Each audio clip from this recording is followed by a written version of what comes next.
12月31日，加拿大维吾尔协会在多伦多组织举行了辞旧迎新联欢会，500多名维吾尔人欢聚在一起参加了此次活动。加拿大议员应邀出席了活动，并发表了重要讲话。最后，加拿大维吾尔协会主席托尔洪·奥布杜威利总结了过去1年的工作，并对2019年的工作目标重点做了安排。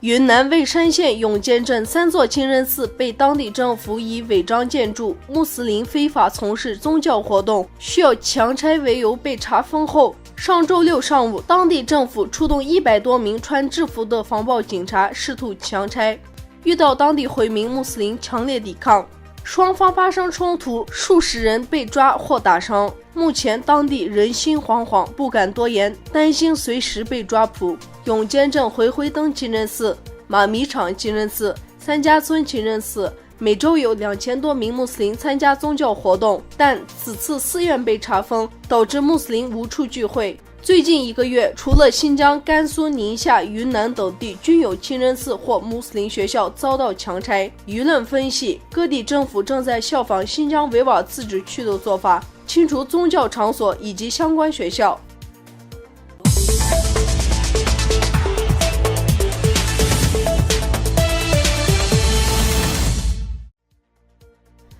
2019年将是6次民主运动遭中共当局的血腥镇压的30周年。为此，民运领袖和参与者王丹、伍尔开西、胡平等56人在呼吁全球共同纪念6次的声明中表示，中国人和世界上所有关注中国民主发展的人们，不但需要纪念这场由大学生首先发起的伟大的民主运动，而且还需要重新审视中国现在只重经济增长、忽视和打压民主和自由价值的反文明发展模式。纪念6次30周年不仅是对历史事件的纪念，也是对中国现状的分析和对中国未来的努力，所以我们把它定位为重建记忆、重新出发。这个声明可以说是全球6次30周年纪念活动的第一个举动。在联合声明上签字的还有美国加州大学教授林培瑞、法国汉语学家侯振明、中华民国驻德国代表谢志伟以及美国圣地亚哥大学教授迈克尔戴等。